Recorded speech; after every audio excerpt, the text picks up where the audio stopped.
KKR की, चलो अगली बात केकेआर की कर लेते हैं फिर भाई। अगर तुम केकेआर कह रहे हो तो केकेआर में अभी जो ऑफिशियली रूमर आया, रूमर क्या क्रिकबज़ ने रिपोर्ट करा है, वो एक ही बंदे का है, वेंकटेश। कोई सोच सकता है कि वो एक बंदा कौन है? गेस करो। वेंकी मैसूर नहीं, वेंकी अय्यर, वेंकटेश अय्यर का बोला जा रहा है कि उनको नहीं पता, पर पूरी दुनिया को पता है कि वो जाने वाले हैं। अब तो क्रिकबज़ ने कर दिया भाई, कैसे नहीं पता उनको। 23.75 करोड़ आपके फ्री हो जाएंगे सिर्फ एक खिलाड़ी से। एंड केकेआर के लिए कई लोग ये भी बोल रहे हैं कि ये रफली 40 से 50 करोड़ का बजट लेकर जाएंगे भाई। ये जाने तो दे रहे हैं, अप्रोक्सीमेटली 5 to 7 करोड़ आपको वो मिलेंगे भी बीसीसीआई से एंटर करने जो बचाए थे। हाँ। और अगर आपने 30-35 करोड़ भी आपने जो है रिलीज कर दिए प्लेयर्स के, तो आपके 40 करोड़ तो ऐसे ही जाएंगे भाई। वैसे केकेआर का पैसा तो बहुत होगा। तुम वैसे सोचो ना, 30-35 की मैं बात करूं, उसमें से 24 तो यही हो गया सिर्फ, मतलब 10 करोड़ भी अगर आपने और रिलीज कर दिया तो आप 40 करोड़ का पर्स क्रॉस कर बेंच प्लेयर्स कर करके भी आप बना सकते हो, आराम से हो जाएंगे। 40-50 करोड़ का पर्स लेके जाने, ये तो तगड़े पैसे हो गए केकेआर के पास।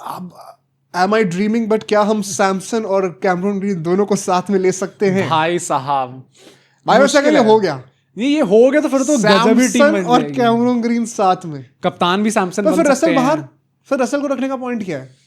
रसल, रहाने, वेंकटेश अय्यर, ये सब बाहर ही हो जाएंगे उसके बाद। मतलब रसल यार वन सेकंड, मैं आई रियली अप्रिशिएट कई सारे केकेआर फैंस मान गए थे काफी लोग कि हाँ बनता है जाने का लास्ट वीडियो में, कि अगर आप बिजनेस पॉइंट ऑफ व्यू से बात करो तो सेंस बनता है। हाँ, sentimental value I totally understand यार, एक प्लेयर आपके साथ टाइम से रहा है, इतनी सारी चीजें जिताई, अभी सीपीएल भी जीत गए, तो वो एक अटैचमेंट तो रहता ही है। जैसे पोलार्ड, या तो फिर वो कर दो ना कि जैसे मुंबई इंडियंस ने करा था पोलार्ड से, देखो पता नहीं लगा तू रिटायर्ड है, बात मान, तू पता नहीं तेरा कैरियर खत्म हो गया है, अच्छा अब तू कोच बन, तू बाकी जगह खेल सकता है, बाकी जगह जितनी लीग्स वहां पे खेल सकता है, पर आईपीएल में खेलने लायक नहीं बचे। सचिन सर के अंडर रहो आप, और वहां पे आप कोचिंग करो। मेरे को कमेंट वाले उससे याद आया भाई, किसी एक बंदे ने तक गजब कमेंट करता, मैंने रिप्लाई भी करता उसका। हम लोग जो कोहली का डिस्कस कर रहे थे कि और किस फ्रेंचाइज में जा सकते हैं हाइपोथेटिकली, तो उस किसी ने बोला जीटी।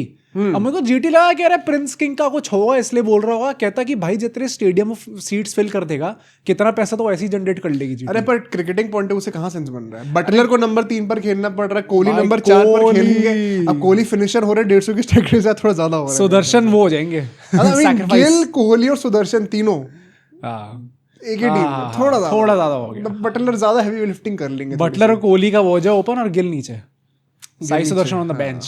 बेटा T20 कप्तान है, टेस्ट में बेंच पे करा जा रहा है, यहाँ पे सुनो अगर ये कर दिया ना ओडीआई के बेंच पे, अच्छा गिल तो वो गिल बोलेगा फिर ऑस्ट्रेलिया में ओडीआई के बेंच पे पता कौन बैठेगा फिर? किंग तो ठीक है वैसे, पर वो बॉल आइयो पानी लिखेगा जरा, तो वो हो जाएगा फिर वहां पे। ये नहीं करना हम लोगों को। बट वंस अगेन केकेआर के लिए तुम्हें क्या लगता है? लाइक वेंकटेश अय्यर अभी ऑलमोस्ट कंफर्म है। मुझे तो लग रहा है कंफर्म है, मुझे बस डर इस बात का है कि ये जाने देने के बाद वापस ना ले ले उनको।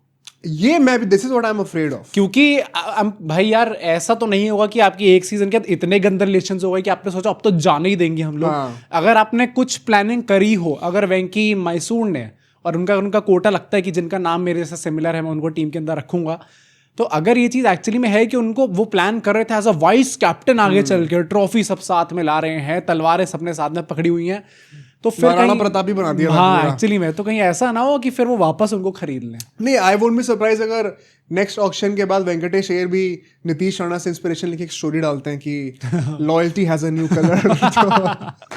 वो पिंक बोल रहे थे, अब ये कोई और बोल दें, कोई बड़ी बात नहीं है। बट ये हो सकता है कहीं ना कहीं। वेंकटेश अय्यर तो भाई स्मार्ट बंदा, एमबीए कर रहा है, पढ़ा लिखा है, तो वो तो अच्छे से पूरे डीप कोट लिख कर देंगे वहां पे, जैसे बुमराह और स्काई ने भी लिखा, प्रोफेशनल इंग्लिश में भाई साहब। हाँ अच्छे से करके देंगे वो। बट अगर हम लोग एलएसजी की बातें करें, अब ये भी बड़ा इंटरेस्टिंग होने वाला है and it makes total sense. ये नहीं थोड़ा ज्यादा पंत का वैसे पता है सेंस बनेगा अगर करेंगे तो।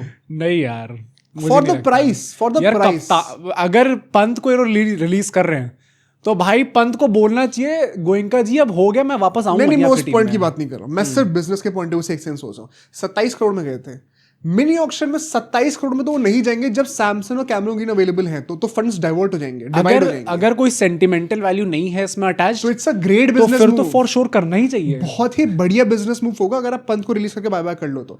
डेफिनेटली सस्ते प्राइस पे आएंगे। नहीं फॉर श्योर सस्ते आएंगे। वैसे भी 27 करोड़ आपको थोड़ी प्राइस तो नीचे जाएगी ऋषभ पंत की। अगर 27 करोड़ तक जाएंगे, आई थिंक 7 करोड़ भी अगर कम हो गए, 20 में भी बहुत गुलाटी टैक्स भी लगेगा वहां पर। थोड़ा सा सेलिब्रेशन, मेरा सेलिब्रेशन के +1 करोड़, फिर वो ये वाला भी कर देंगे अच्छे से। तो उसके 7 करोड़ एंटरटेनर है भाई। नहीं वो तो है ही ऑब्वियसली, प्लस सैमसन तो ओडीआई टीम में भी आए नहीं, तो पंत को कमबैक भी तो करना है। तुम हल्के में ले रहे हो, ये थोड़ी नहीं। वैसे भी अभी कह रहे हैं कि T20 टीम में जैसे ही पंत वापस आएंगे तो बैकअप कीपर वही होंगे, जितेश सर बाहर हो जाएंगे वापस। हाँ, तो ऋषभ पंत ही है, तो टीम के अंदर ऑल फॉर्मेट टीम लगता है गंभीर को पसंद आने लग गए। ऋषभ पंत धीरे धीरे आ चुके हैं भाई, दिल जीत लिया है। पर एक्चुअली कौन है प्लेयर्स? सो एक्चुअली प्लेयर्स यहाँ पे आकाशदीप है फर्स्टली, मयंक यादव है एंड डेविड मिलर है। And it makes total sense, credit to LSG, बहुत ही अच्छे इन लोगों ने सोचा अगर ये करना है तो। Mayank Yadav I totally understand, क्योंकि बहुत ज्यादा आपने पैसे खर्च कर दिए। हॉस्पिटल एफसी के नए मेंबर आ चुके हैं, मतलब वेरी सैड, बहुत वो है जोक हम करते थे। हाँ, मतलब राइजिंग टैलेंट हु कैन बोल 150 के वो बेंच। एग्जैक्टली, मतलब क्या हाइप बनी थी उस खिलाड़ी की, हमने क्या सोचा था भाई ये तो नेक्स्ट बुमराह कर सकते हैं। खेले इंडिया से तो डिसेंटली करा भी था उन्होंने परफॉर्मेंस, जैसे हमारी ऑडियंस बहुत डिसेंटली करती है, सब्सक्राइब कर देती है, ये तो बात मानना पड़ेगा, वो जरूर कर देना। पर मैं वही बोलूंगा कि जितने पैसे आपने खर्च कर दिए थे, यू इन्वेस्टेड टू मच। और ये पॉइंट ये कि ये चीज लिटरली जो बंदा क्रिकेट ना समझता हो वो भी पिछले साल से कहता आ रहा है कि सर आपने रिटेंशन में गुड़ गोबर कर दिया, ऑक्शन में तो आप करोगे ही करोगे। हम लोग जो है 5-6 तो इंडियन बॉलर्स ले लेंगे और एक फॉरेन नाम के टीका लगाने के नाम पे शमार जोसेफ ले लेंगे सर। बहुत एक्सपीरियंस, 500 टेस्ट मैच खेल चुके हैं वो, 50 साल की उनकी उम्र है, और इंडियन बॉलर ज्यादा से ज्यादा एनसी में पड़े हुए हैं। फिर गोयनका जी वहाँ पे ऑक्शन में ऐसे करेंगे, फिर ऐसे कर रहे हैं वो, पता नहीं क्या तुनक चल रहा है वहाँ पर। पर वैसे देखा जाए तो जो भी आकाशदीप का क्या लगता है sense? 100% because of the price. कितनी थी उनकी? अपवर्ड्स ऑफ 8 करोड़ था इफ आई रिमेंबर करेक्टली। अच्छा। एंड T20 में अनफॉर्चुनेटली उनके वैसे रिटर्न्स नहीं आए। परहैप्स अगर कैमरून ग्रीन जैसे बंदा, स्टार्क जैसा बंदा ऑक्शन में होंगे ना, तो ये इतने महंगी जाएंगी भी नहीं दोबारा, तो maybe you can buy him back also. Starc अगर एलएसजी में आ गए तो फिर तो प्रॉपर रॉयल रंबल होने वाला है। स्टार्क का एक रूमर आया है अभी बताऊंगा सेकंड हाफ में। पर मतलब इन प्लेयर्स का तो डेविड मिलर हमने पहले भी डिस्कस करता, सेंस बनता है। अब वो खिलाड़ी नहीं रहे, 36 साल के ऑलरेडी हो चुके हैं। Mayank Yadav great presence of mind कि आप उनको रिलीज करें। आकाशदीप का भी नाउ दैट यू से कि अपवर्ड्स ऑफ 8 करोड़ से, तो मुझे लगता है हाँ इतना तो नहीं बनेगा, नहीं बनता। और मयंक यादव का जाना, मयंक यादव अगर जाते हैं तो कोई टीम खरीदेगी भाई, मुझे लगता है भाई ऐसा ना हो कोई टीम ही ना खरीदे अल्टीमेटली। वैसे केकेआर ने उमरान मलिक ले लिए थे, तो क्या केकेआर केकेआर को इंजरी एफसी क्यों बनाने में लगे हुए हो? वो रसल वहां पे उनका कंधा नहीं घूमता, वो लेने में लगे पड़े, घुमाना नहीं चाहते।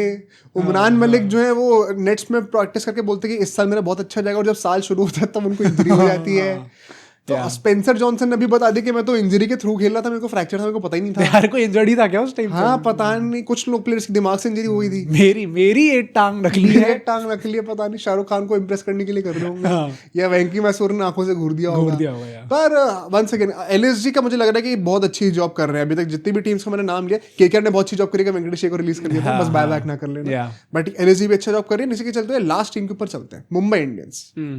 एक नाम जो हम बहुत टाइम से रूमर से बोलते जा रहे हैं, दीपक चहर।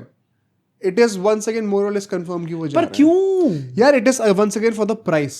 कितनी थी? 10 के आसपास के वो चल रहे थे उस टाइम पे। इनफैक्ट अभी मैं टोटल करके आपको बताऊंगा तो यू विल बी सरप्राइज्ड। मतलब 9-10 करोड़ का एफआई नंबर लोग करेक्ट कर देंगे मेरे को, उसी के आसपास था वो। विल जैक्स वो जा रहे हैं। तीसरा नाम सोचो, रोहित शर्मा। और भी ज्यादा surprising Trent Boult. Rohit Sharma से ज्यादा सरप्राइजिंग नहीं है। कमेंट करके बताना अगर आपने अभी तक सोचा नहीं। इंडियन प्लेयर तो नहीं होगा ना, ऑब्वियसली इंडियन प्लेयर है। ओ भाई, कर्ण शर्मा। रोहित शर्मा से भाई कह रहा हूं, पर और कोई सेंस नहीं बन रहा भाई किसी का निकलने का। बताऊं कौन? तिलक? अर्जुन तेंदुलकर। वो द गॉडफादर। अर्जुन तेंदुलकर का रूमर आ रहा है। अब वंस अगेन ये, अब मैं श्योर नहीं हूं कि ये मुंबई इंडियंस वाली रिपोर्ट कितनी सच है, जैसे मैंने नाम पढ़ा था।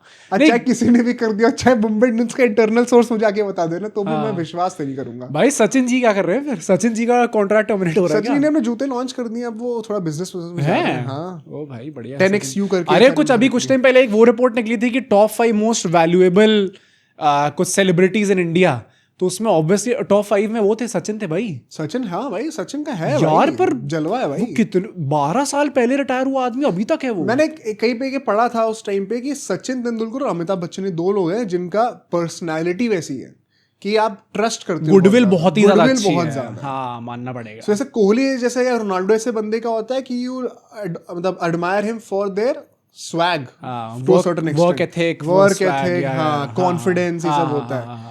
बट वो मतलब दे आर ग्रे कैरेक्टर्स, हाँ। गॉडली कैरेक्टर्स नहीं है। जैसे जो सचिन का ऐड आता है जिसमें वो चाय पी रहे होते बैठ के, अगर कोहली को देखेंगे तो लगेगा ही नहीं, कह रहे ये क्या कर रहा है। सचिन का तुम वो वाला ऐड देखो भाई, वो जो गॉड प्रॉमिस वाला आता है, गाड़ियों वाला जो ऐड आता है, हाँ, वही तो मैं कह रहा हूँ। बढ़िया, हाँ क्या बढ़िया बीच में आ रहे होते हैं ना बुके लेके, गॉड प्रॉमिस। प्लस वो पूरा जो गाना पीछे चल रहा है, वो पर्सनालिटी कितनी फिट बैठी है उसमें, मतलब ऐसा कुछ तामझाम है भी नहीं, बहुत सिंपल शॉट है, वन शॉट टेक है, और वो देख के लग रहा है यार कितना सूदिंग ऐड बना रखा है एंड सूटेबल लग रहा है काफी ज्यादा। हाँ, तो सचिन का भाई अगर इतना रोला है तो अर्जुन तेंदुलकर कहाँ से चलेंगे? कोहली का होता कि वो गाड़ी तोड़ रहे हैं वो तो राहुल द्रविड़ से ही करवा दिया था वैसे कुछ कह नहीं सकते। पर इसी के चलते इन तीनों प्लेयर्स के साथ ना 14.8 करोड़ अभी तक का सबसे कम इनका रिलीज हो रहा है। एंड वही इसमें से मेजॉरिटी दीपक चहर लेके जा रहे हैं। आई थिंक 5 करोड़ के आसपास जो है वो हमारे विल जैक्स थे, सो 8 to 9 करोड़ का दीपक चहर का बन जाएगा कॉस्ट। भाई दीपक चहर इतने महंगे बिके थे, मुझे याद ही नहीं था। That is the whole concern कि अगर आप डेथ में बॉलिंग नहीं कर पा रहे हो, हार्दिक पांड्या ने अपनी बॉलिंग हटा के ट्रस्ट कर लिया आपके ऊपर, क्या कर दोगे? और फिर हार्दिक पांड्या कोई गाली पड़ गई कि आपने क्यों नहीं बॉलिंग करी। दीपक चहर का ऐसे ही फिक्स्ड है भैया, तो एमआई या सीएसके,